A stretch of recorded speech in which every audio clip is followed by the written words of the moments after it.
So hi everyone, as you saw from the schedule, we'll be talking about Unity and clouds and technology and game. But as we were preparing for this talk, we realized in the last minute that we know absolutely nothing about this topic. So we're going to talk about the topic that we do know about. So our presentation is going to be about VR arcades and what works and what breaks inside those arcades. And the example arcade being Futuruum, which we both are a part of. So there are two of us because the topic is extensive and we're very passionate about it. That's why if one of us is done talking, it will take a breather and the other one will continue. But my name is Madis. I am the CTO of the company and also a small-time VR developer. So you'll be talking with me about all the very technical stuff, I'd say. And we have Karl.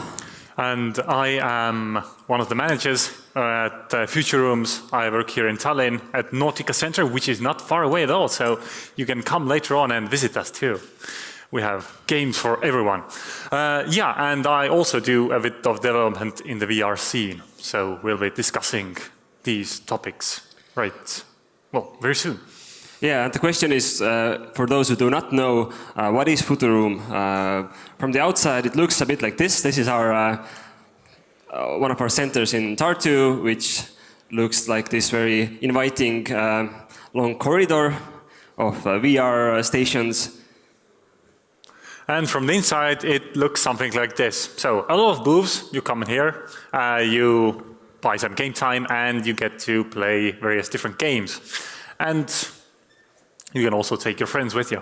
So like a classical basic VR arcade of 2018. And in numbers, we would say that we have been in business for almost 1 year. In a few weeks, we're going to have an anniversary. We have two locations, as we said, one in Tallinn, one in Tartu, both in super malls. In both locations, we have 8 stations, which are equal in every aspect. And currently we have about 20 games in our selection. It depends according to the location, but we have tried hundreds and hundreds of more. So this is basically what we are today speaking about is we have tried these games. Some of these do some of the aspects very well and other aspects very poorly. So we have like concrete examples of what should you avoid or what should you adapt. And we could say that we have about 1,000+ visitors per month in an average month. So, and since it's in a location of shopping mall, then the crowd is very diverse. So we see people that maybe game testers don't see daily. And so naturally, when you come to one of our arcades, then you want to play. And for us too, this is very important. So essentially, time is money, and the more we fail with something, the more it costs for us. Because no one comes to our place to wait around and pay you money for that. So if the game breaks in the middle of the play session, then we of course have to fix it for them, restart the game, restart the system or whatever else have you. And of course we have to add time for that customer so we compensate for that. And as you might imagine, on more busy days, we have queues and a lot of people want to come and play, as you can see from here. And so if people have to wait around longer, we will not be able to serve as many people, and that is, as you might imagine, not so profitable. So yeah, we judge games, of course, on the basis of how fun it is, but also at the same time we have to look at how efficient the game is or running the game is and how reliable it is. So these are the key starting points for our analysis. So you can take these next points as like a guideline. Let's say you even have just released a game or you're planning a game and now you're thinking that maybe this game should be also available in some VR arcades. So these are the tips that we want to share with you to make this game a success in terms of VR arcades. Because developers have told us that even though it sounds like a very niche market, like why would I even be bothered with VR arcades? Apparently it's actually the biggest income they currently have, because not many people have VR headsets at home. And yes, a bit of warning, we will be using quite harsh language, such as this thing is cancer, this thing is like brain tumor, this other solution is like a heart attack, but worse. So, because we are very passionate about what we do, and we hope like this gets the message through. But it's just like words, don't take it like point blank, and don't be offended. So, let's start with the most crucial thing that is playability. If your game is not playable, then we will not use it. So the next few points here and there, which we'll now mention, will well, help to define this category, which we like to call the most significant category. Yes, mistake number 1. Smooth locomotion. It might sound sexy and cool, smooth and so on, but in reality, in virtual reality, it's not really that good. You see, when you move abruptly, and as you can see, not very nicely, then what happens in VR is that you get nauseous. And this is an experience that no one really wants, especially if you're trying to sell it to someone and say that, oh, this is the best thing that you have ever experienced. And then they put the headset on, and in 2 minutes, they will be nauseous and they will not want to continue.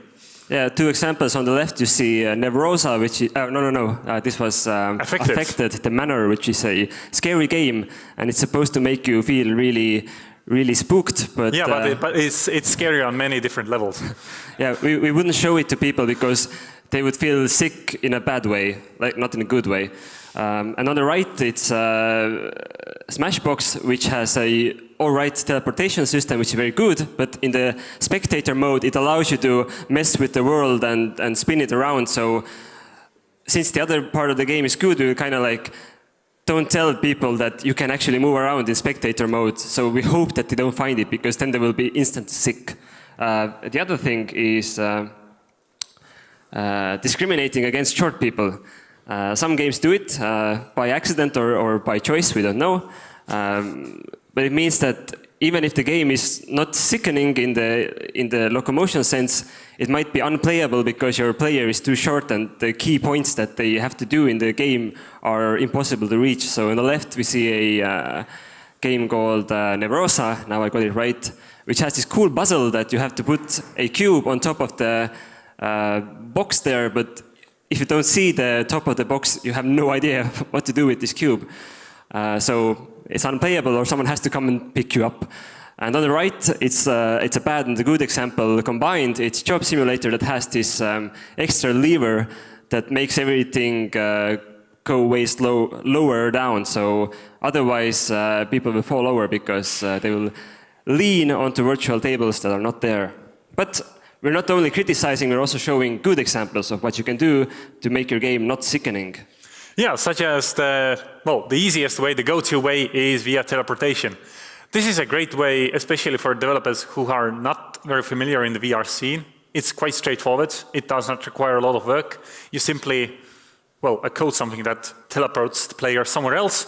And it is the most comfortable version to get around because there's no movement. All the movement you do is, by yourself. So a lot of the games use that method, so to get around, because it's not very restrictive, and it offers, players an easy way to get around without too much flailing about. Yeah, and there's different examples how to do this mechanism, but the main point is that it doesn't make you move by yourself, it just kind of jumps you to a new location. The other way is that some developers or some players say that no, teleportation is cancer and we want to do smooth locomotion. So, okay, we can't argue with you even though we really want to. Then what you can do as a developer is that you try to mitigate the effects as much as possible. We see on the left is Google Earth that makes you the powerful almighty God that flies around among cities, and while flying it kind of blurs your peripheral vision, which helps. And on the right is very aggressive game called Gorn, which is also very aggressive in the way that it also adds a vignette to your field of vision, which also makes this experience tolerable. So if you have to do this locomotion that is smooth, please be very aggressive about it. And of course, then there are, as you can see, vignetting continues on the left-hand side example. It's actually a local developer from Tartu who made an old school game old schoolish game. It's like Quake, but flying around. And it's much more tolerable because also he uses quite aggressive vignetting. And the other game on the right-hand side is Skyfront, which is also an Estonian developed game. And as you can see, this game sort of mitigates the effect by not making everything so restricted and tight, so you don't feel as if you're moving that fast all the time. So use level design if you can, to your advantage. Okay, let's say you now have the ability to not make people sick. The next question in an arcade setting is, can they physically play the game given the hardware that we have? This is a typical table in Futuruum with some controllers being dead. And these are the things that happen with the hardware. Karl, do you want to take this one? Yes, yes. The cancerous trackpad from hell. This is easily the bane of our existence. Because a lot of the games, want to make the experience more customizable. You want to use different weapons and different gadgets and whatever else. And then both of the controllers, if you don't know, have these fancy trackpads. They're like trackpads on a notebook. You can press them down and you have touch sensitivity as well.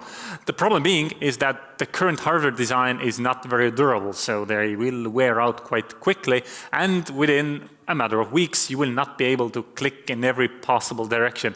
And then there are developers who think that, oh, I have not yet used the southwestern side of the trackpad. Might as well put something important on it. And then they put the crucial function there and you will not be able to press it because the trackpad simply wears out. Let me emphasize, it will break.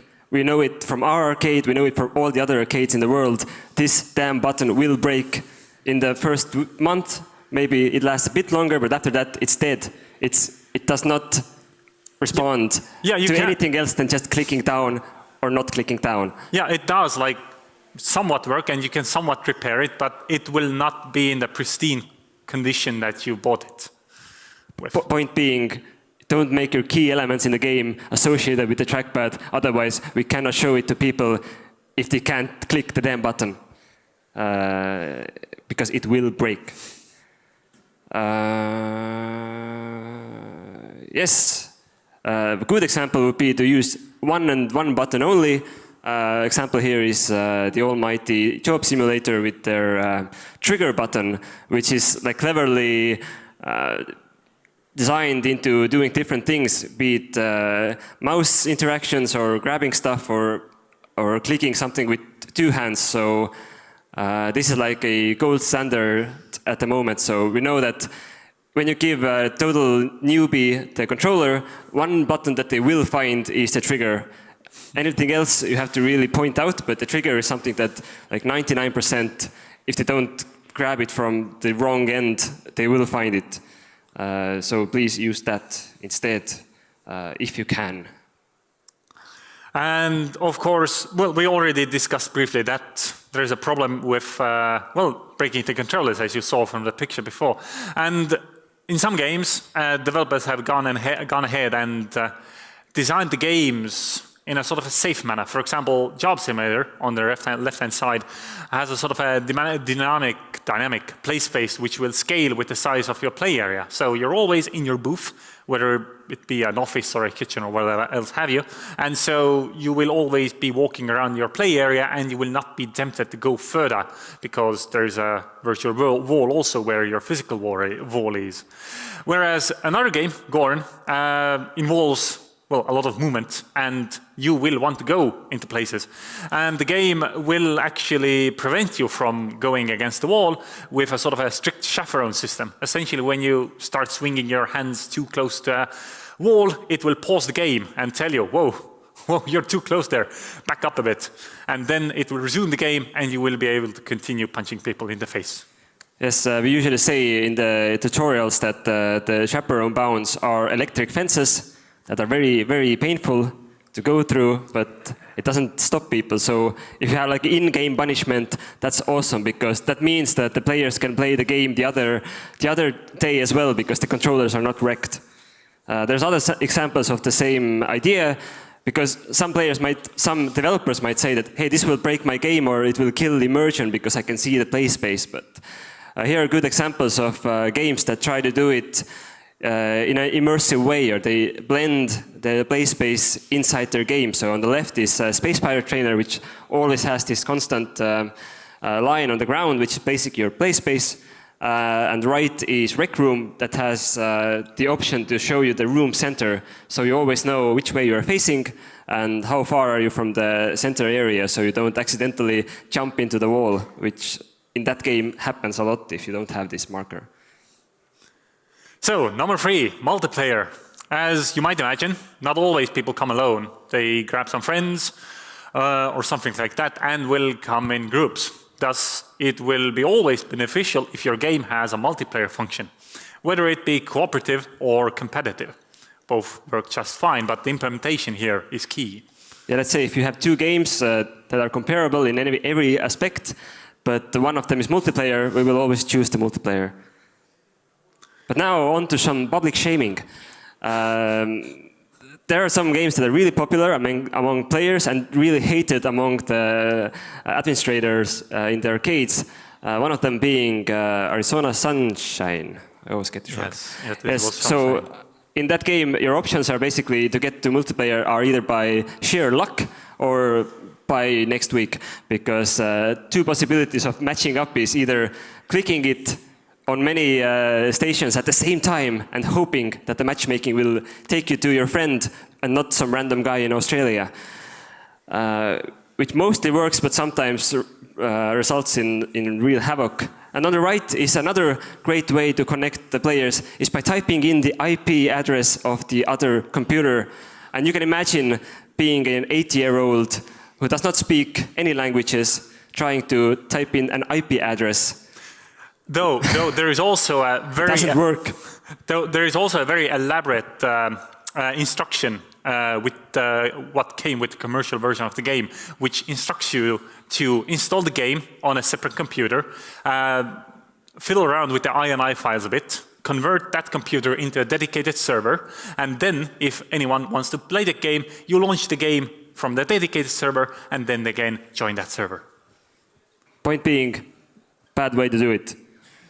And a good way to do it is just to make it as simple as you possibly can. So if you have like drafts of different menu layouts, then throw away like most of the pages and just leave the first one that says that to start a game, click here. And this works like super well. It's easy to understand, it's quick, and players love it. So on the left, we see Smashbox doing this very simple, basically 3 buttons. On the right is Skyfront that also is dead easy, and it leaves more not gray hairs on everyone's head. And also, please allow mid-session joining in your games, because it will happen that you have like 8 people playing and then 2 of them decides to randomly leave and they cannot come back, and then they're very sad and everyone has to restart the game and the time is ticking and And of course, if you implement a multiplayer system, then it should be scalable, because not always people come in pairs. Sometimes they come 3 or 4 or 5 or so on.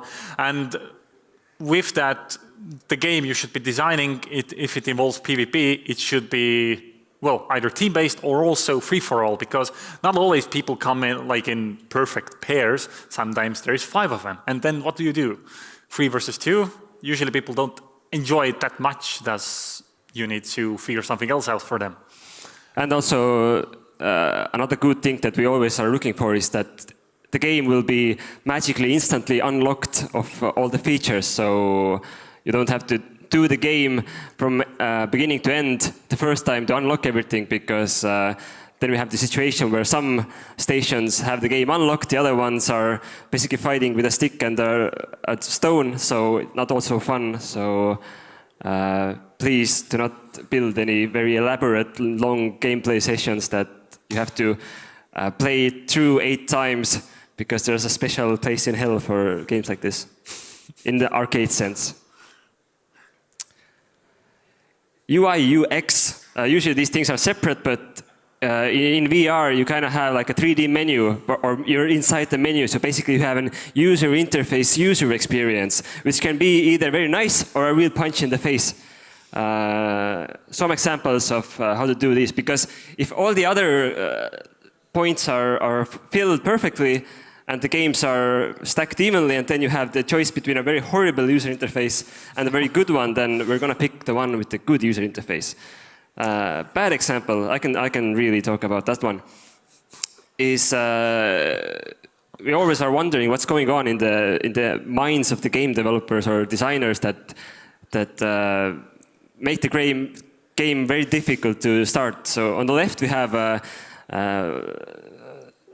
the lab, which has this bow and arrow game, but to get into the game, you first have to teleport to the table, and first you have to know how to teleport. So it's good when you have the game at home and you have played it through several times, but when you have 15 minutes and you're in the arcade, you first have to find the teleport button. Great, you find the button, you go through the system and get next to the table. Now you have to put your hand like close to the guy on the wall, and then you click, we say that click the other button, but just click the teleport button, and then you're away from the table and you're lost and you don't know what's happening, and we don't know what's happening, and everyone is very frustrated. So it's just an added complexity that just eats up time. And on the right is Google Blocks, which is a very cool game that you can basically 3D model everything that you can possibly want. But the default option when you launch the game is not to draw with freehand, which is what we would expect, but to draw boxes, which is the most boring thing in VR. Yes, because no one expects that, oh, I should move it around or something clear. People usually don't expect to make a 3D object, for example. But you can expect people to be very creative in the way of pushing the buttons wrong when they don't know what to do. So here's, when you say someone that use the other controller to pick the brush, and this is what you get usually. And no matter how much you try to explain it, people will find a way to do it wrong. And then now we get down to the nitty-gritty, the most horrible things that you can imagine. So we call them game breakers because they will leave the user baffled, and probably the next one too, because not always you find out that someone has modified key game settings. For example, in Gorn, all the critical sections of the settings are exposed to every user. They're not hidden very well. So you can go in there and simply click a button, which will completely change how the game behaves when it comes to movement. And it will result in a dialogue like this. Press the trackpad. Dude, press the trackpad. I'm pressing it, but not how. Oh, no, you're not pressing. It's not moving. You must be pressing something wrong. Press the trackpad. I'm moving. I'm moving around. I'm not what moving. What are you doing? So the instructor doesn't know what the hell is happening because Gorn has like 4 or 5 different locomotion systems, and the player doesn't understand what the hell is going on. So it's a bad experience for everyone. Yeah, so the key advice here would be, if you want to have options, hide them away. The other one, which is my favorite personally, is Superhot's reset diskette. There is a special disk that is used for resetting the game. And of course, for some reason, people find it and, what does this do? Let's put it in there. And then the game prompts you, do you want to reset the game? And then they go ahead and confirm it. And then they immediately... And how do you confirm it is the same way you usually start the game. So we basically say, take any diskette and put it in and then put the headset on, right? And they take the most wrongest diskette they can find and then put the headset on, and then we have a game that is reset to the beginning and everything is broken. And of course, then there are other fun ways to go about your business. So our favorite in that case is Rec Room. So let's say a group of 4 comes to play.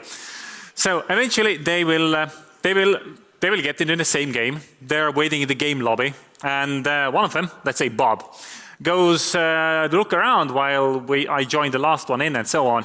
And then he finds a conspicuous door, and he teleports himself into that door. What Bob did not know was that that was an exit door that was right next to the lobby area. And he teleports himself away from there, and now he has left the group, and now I have to go back to Bob to explain, would you accept the invite again? And then he goes ahead and accepts the invite. So they're now finally in the same lobby. But then Bob says, hey, I can't hear Sarah. I can't hear Sarah at all. What's going on? I can't hear him either. So what has probably happened is that someone has wanted, for example, to wave at Bob, and then they also held down the trigger button. And what the game does... No, you don't have to hold down everything. You have to say, hi, oh, now you're blocked. And the game... Which is seen on the right there. Yeah. And I'm sorry to the guy who I blocked, but I had to do it. And then you have to go back to the other player and instruct them to open up the menu and go to the player's profile and click the unblock button. And in short, we have developed many different cancers during the usage of this game. But we shouldn't give Rec Room too much slack, because actually it's also one of the greatest examples of how do you do these user interfaces. So you win some, you lose some. So what we recommend, or we have seen that is the most easy to explain and the most least error prone actually is using these environmental UIs, because you're using the things or mechanisms that you know from real life. So on the left is Job Simulator. You basically pick a cassette, put it in, pull the lever, and it works. On the right it's Rec Room again, but these doors usually are actually quite good because it allows you to move between different game modes without getting lost in menus. So if the exit door would be better hidden, then everything would be very, very nice. Yeah, or it had an elaborate sign on it which said exit. Yeah, some more examples are Gorn, which is doing the lever thing, and Smashbox on the right, which has this taxi system that you go in and join a lobby. So it's something very natural for people to just, go there, teleport there. Okay, it's not like look 30 degrees to the left and then the menu, the second button, click that and then you have another menu. So that doesn't work so well. And of course, I actually forgot what we were supposed to talk about. Just a quick example of if you can make a zero user interface game. On the left is Superhot that has this show floor demo that basically throws you right into the action. No buttons to click other than the gun, and the game is already on progress. In the right, it's the same good old the lab, which has this nice feature that you can add launch options to the shortcut, which takes you directly into the game, and then it's really good. But as you reset it, you will find yourself back to the room with this small model of the room, and then it's all fucked up again.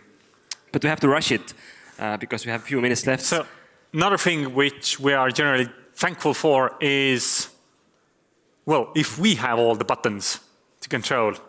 So for example, in some games, there are menus that we or the spectator only sees. So we can remotely just come in and override and click on start buttons or whatever else, because a lot of the times the games don't have very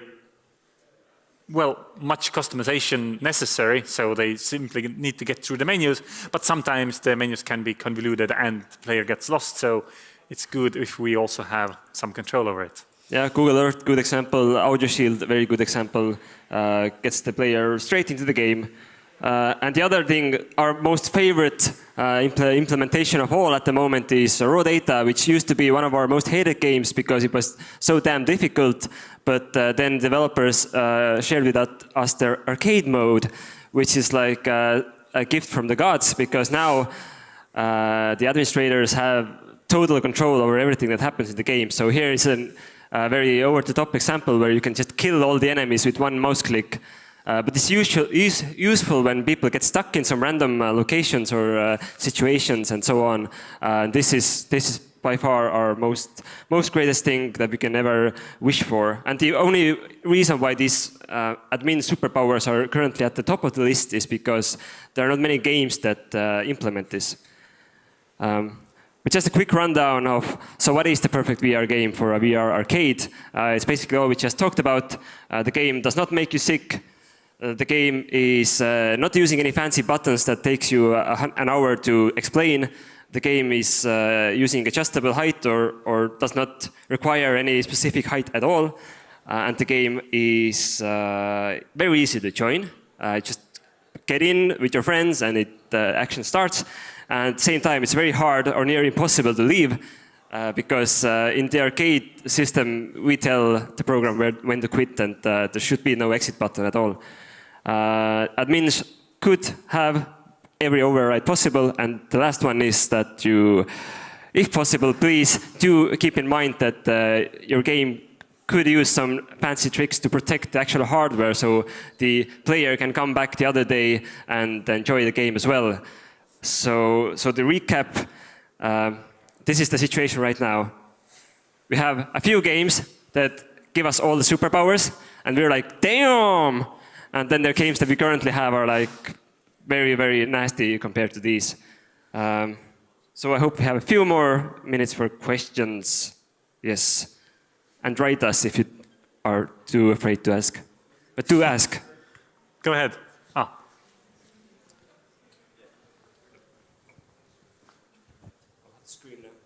Right. Yes, I have to take all the questions. Hello, thank you very much for your talk. My question is, do you have, well, how long is your average play session? Or do you have set standard play sessions? Well, we have, generally speaking, we have 3 different lengths which people can play, 50 minutes, half an hour, and an hour. And like the most typical ones, I'd say, are the hour and half an hour sessions. Though the context is also quite important. For example, in Tallinn, in the Nautica Center, where a lot of tourists come through, then the shorter sessions are also quite popular. And do people continue your games? Like they buy, for example, a half an hour session, and then they come next day and come back to the saved progress, or is it not the case? Yeah, there are definitely recurring clients. I remember a couple of guys who came in, played an hour of the Arizona Sunshine, and then they left. Came back a couple of hours later, played another hour, and then they came back the next day and then eventually beat the game.